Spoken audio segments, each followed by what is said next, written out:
ఈరోజు ఉమ్మడి కర్నూలు జిల్లాకు సంబంధించిన వైఎస్ఆర్సీపీ నాయకులు, ఇన్ఛార్జీలు, శాసనసభ్యులు, మండలి సభ్యులు, జిల్లా పరిషత్ చైర్మన్ గారు అందరూ కూడా ఇక్కడ నంద్యాల జిల్లా వైఎస్ఆర్సీపీ అధ్యక్షులు రాంభూపాల్ రెడ్డి గారి దగ్గర సమావేశం కావడం జరిగింది.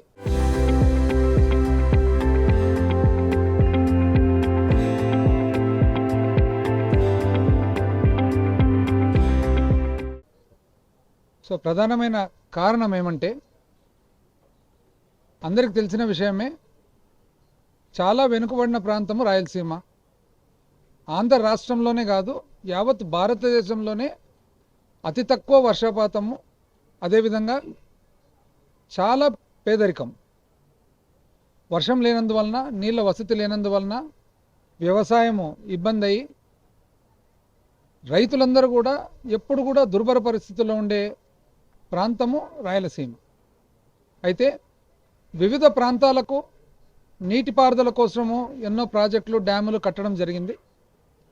వివిధ పెద్ద ప్రాజెక్టులు, డ్యాములు ఉన్నా మనం గమనించాల్సిన విషయం ఏమంటే, ప్రాజెక్టులకు, డ్యాములకు సహజంగా నీళ్లు వెనకాల ఆపుకొని గేట్లు ఎత్తినప్పుడు కెనాళ్ళ ద్వారా ముందు నీటిపారుదల సౌకర్యము పొలాలకు నీళ్ళు ఇవ్వడం జరుగుతుంది. కానీ ఇక్కడ రాయలసీమలో ఉన్న ప్రధానమైన ప్రాజెక్టులకు కానీ, ఉమ్మడి కర్నూలు జిల్లాలో ఉన్న ఎక్కువ ప్రాంతానికి, కడప జిల్లాలో ఉన్న ప్రాంతానికి, చిత్తూరు జిల్లాలో ఉన్న ప్రాంతానికి, అనంతపురం జిల్లాలో చాలా వరకు, అదేవిధంగా నెల్లూరు, కొంతవరకు ప్రకాశం, అంటే గ్రేటర్ రాయలసీమ ప్రాంతం ఏదైతే ఉందో ఎక్కువ శాతము నీటిపారుదల ప్రాజెక్టులకు, కెనాళ్లకు నీళ్ళు వచ్చేది శ్రీశైలం ముందు పక్క నుంచి కాదు, శ్రీశైలం వెనకాల పక్క నుంచి. అంటే డ్యామ్ ముందు పక్క నుంచి కాదు, డ్యామ్ వెనకాల పక్క నుంచి. వెనకాల పక్క నుంచి నీళ్లు తీసుకునేటప్పుడు నీటిని ఈ వివిధ ప్రాజెక్టులకు ఇచ్చే మార్గం వచ్చేసి పోతిరెడ్డిపాడు హెడ్ రెగ్యులేటర్.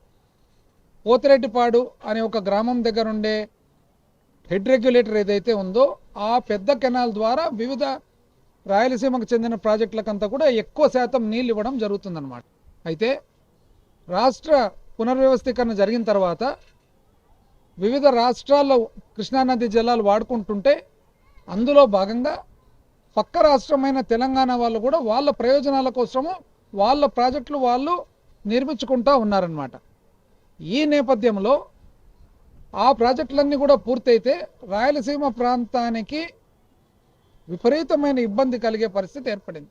ఎందుకు ఏర్పడిందంటే, పక్క రాష్ట్రం వాళ్ళు తెలంగాణ అనుకోండి, ఆ పైన కర్ణాటక అనుకోండి, ఆ పైన మహారాష్ట్ర అనుకోండి, ఎక్కువ నీటిని లభ్యం చేసుకునే పరిస్థితి ఉన్నప్పుడు పోతిరెడ్డిపాడు హెడ్ రెగ్యులేటర్ దగ్గర ఒక కెనాల్ను పెద్ద సైజులో దాన్ని పెంచి, అదేవిధంగా లోతు కూడా పెంచి ఈ రాయలసీమ ప్రాంతానికి నీళ్లు ఇవ్వాలనే ఒక ప్రతిపాదన మొట్టమొదటిసారిగా డాక్టర్ వైఎస్ రాజశేఖర రెడ్డి గారు ముఖ్యమంత్రిగా ఉన్నప్పుడు మొదలుపెట్టడం జరిగింది.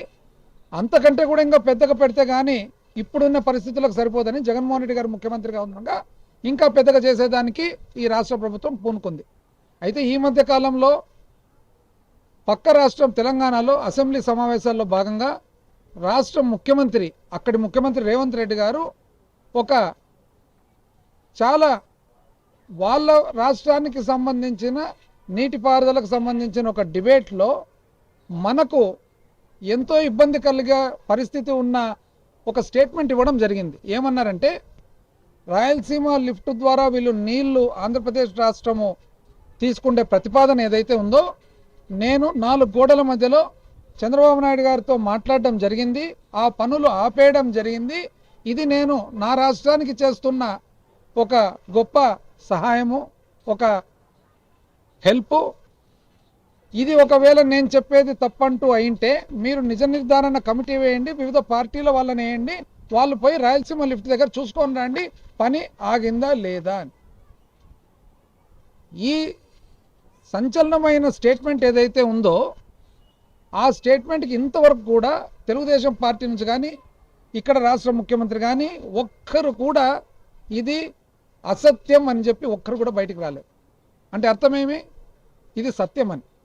అంటే చంద్రబాబు నాయుడు గారు ఒకవేళ రేవంత్ రెడ్డి గారు చెప్పినట్లుగా నిజంగానే రాయలసీమ లిఫ్ట్ పనులు ఎత్తిపోతల పథకం పనులు గిన ఆపేసింటే రాబోయే కాలంలో ఇదంతా కూడా ఎడారి కాబోతుంది. ఈ పరిస్థితుల్లో వైఎస్ఆర్ కాంగ్రెస్ పార్టీ మరి ముఖ్యంగా నాయకులు జగన్మోహన్ రెడ్డి గారు, అదేవిధంగా గ్రేటర్ రాయలసీమ ప్రాంతానికి సంబంధించిన ప్రతి ఒక్కరు కూడా వైఎస్ఆర్ కాంగ్రెస్ పార్టీ వాళ్ళందరూ కూడా ఈ లిఫ్ట్ ఇరిగేషన్ పనులు ఆపేయడం తప్పు, ఇది ఈ ప్రాంతానికి చాలా ఇబ్బంది జరగబోతుందని చెప్పేసి ఇది వ్యతిరేకిస్తూ, ఎందుకు వ్యతిరేకం అంటే ఎప్పుడైనా కానీ పాలకపక్షం ఏదైతే తప్పులు చేస్తారో ప్రతిపక్షాన్ని బాధ్యత ఈ తప్పును ఆపడం. ఈ చంద్రబాబు నాయుడు గారు ఏదైతే నిర్ణయం తీసుకున్నారో ఇక్కడ రాయలసీమ లిఫ్ట్ పనులు ఆపేయడం అనే నిర్ణయం తీసుకున్నారో, ఏ విధంగా చెప్పగలుగుతున్నాం నిర్ణయం తీసుకున్నారని? ఒక బాధ్యత గల వ్యక్తి పక్క రాష్ట్ర ముఖ్యమంత్రి అసెంబ్లీ సాక్షిగా చెప్పిన స్టేట్మెంట్ ప్రకారంగా చంద్రబాబు నాయుడు గారు ఈ పనిని ఆపేస్తారు అని చెప్పి నిర్ధారణ అయింది. కాబట్టి ప్రతిపక్షంగా అన్ని పార్టీలు లైక్ మైండెడ్ పీపుల్ను రాయలసీమకు సంబంధించి మంచి కోరే వాళ్ళందరినీ కూడా కలుపుకొని వాళ్ళందరినీ కూడా ఒక ఉద్యమం ద్వారా ఫస్ట్ నెగోషియేషన్ ద్వారా ఫస్ట్ రాష్ట్ర ప్రభుత్వానికి అయ్యా మీరు చేసే తప్పు, ఇది చాలా పెద్ద తప్పు, చరిత్ర క్షమించరాని తప్పు అని చెబుతూ ఆ తర్వాత అవసరమైతే ఉద్యమం ద్వారా గ్రేటర్ రాయలసీమ ప్రాంతం అంతా కూడా మరొక్కసారి గవర్నమెంట్ను ఖచ్చితంగా ఈ స్కీము కంటిన్యూ అయ్యేదానికి కొనసాగేదానికి మన ప్రయత్నం చేస్తూ మొట్టమొదటిగా 5వ తారీఖు పోతిరెడ్డిపాడు గ్రామం దగ్గర హెడ్ రెగ్యులేటర్ దగ్గర వివిధ నియోజకవర్గాలకు సంబంధించిన ప్రజలందరూ కూడా, తర్వాత పక్క జిల్లాలకు సంబంధించిన వివిధ నాయకులందరూ కూడా అసెంబ్లీ అయ్యి అక్కడ మీటింగ్ పెట్టి అక్కడి నుంచి ఒక ఉద్యమం ప్రారంభించి ఎప్పటి వరకు రాయలసీమ లిఫ్ట్ పనులు మళ్ళీ మొదలు పెట్టే వరకు ప్రారంభించేదానికి 5వ తారీఖు అందరం కూడా అక్కడ అసెంబ్లీ అక్కడ మీటింగ్ ద్వారా మొదలు పెట్టాలా, శ్రీకారం చుట్టాలని చెప్పేసి ఒక నిర్ణయం తీసుకోవడం జరిగింది. మీ ద్వారా మీడియా ద్వారా మీరందరూ కూడా రాయలసీమకు సంబంధించిన వాళ్ళు కాబట్టి, మనకు వెనుకబడిన వాళ్ళం కాబట్టి, కులాలు మతాలకు అతీతంగా పార్టీలకు సంబంధించిన ఏదైతే మీడియా అఫిలియేషన్ ఉందో అతీతంగా అందరూ కూడా ముందుకొచ్చి దయచేసి మీరందరూ పార్టిసిపేట్ చేసి మీరు సహకరించి మన ప్రాంతానికి న్యాయం జరిగేటట్లు చేకూరాలని చెప్పి మీ అందరినీ కూడా కోరడం జరుగుతూ ఉంది. నేను ఒకటి చెప్తానండి, ఈ రాష్ట్రానికి ఇంతవరకు కరెక్ట్ 1వ తేదీ 2వ తేదీ ఈ ప్రభుత్వం జీతాలు ఇచ్చే పరిస్థితి ఉందా? లేదా ప్రధానమైన హామీలు ఏవైతే ఇచ్చినారో ఎలక్షన్లలో గెలిచేదానికి సూపర్ 6 ఇంతవరకు ఒక అర్ధ సిలిండర్ తప్ప ఒక పావు బస్సు తప్ప ఇంతవరకు ఏమన్నా చేసినారా కదా? కాబట్టి దాన్ని బట్టి వీళ్ళు ఈ ప్రాజెక్టులు ఈ అనౌన్స్మెంట్లు దానికి సంబంధించిన కేటాయింపులు అనేది మనకు అర్థమవుతుంది కదా. నిజంగా వాళ్ళకి ఏమాత్రం చిత్తశుద్ధి ఉంటే ఇంతవరకు ఈ ప్రాజెక్టుల మీద కనీసం సర్వే కోసమన్న బడ్జెట్లో ఇంతవరకు 1 లక్ష రూపాయలు పెట్టినారా? అనౌన్స్మెంట్లు దండిగా చేయొచ్చు, దండిగా చెప్పొచ్చు. జగన్మోహన్ రెడ్డి గారి పరిపాలన ఎట్లంటే ఎప్పుడైనా కానీ ఏదైతే మనకు చేతనవుతుందో ఏదైతే వీలవుతుందో ఆ మేరకు మాత్రమే చెప్పాలి అని ఆ మేరకు చెప్పినారు. కాబట్టి ఈరోజు నిజం చెప్పాలంటే రాయలసీమ లిఫ్ట్ పనులు మొదలు పెట్టడం జరిగింది. రాయలసీమ లిఫ్ట్ పనులు మొదలు పెడుతుంటే ఆపించినాను కదా పక్క రాష్ట్ర ముఖ్యమంత్రి చెప్తా ఉండేది, అంటే మొదలైనట్లే కదా. అదేవిధంగా ఈరోజు పోలవరం కంప్లీట్ చేసేదానికి సంపూర్ణ కృషి చేసిండేది మన ప్రభుత్వం, వైఎస్ఆర్సీపీ ప్రభుత్వం 2019 నుంచి 24.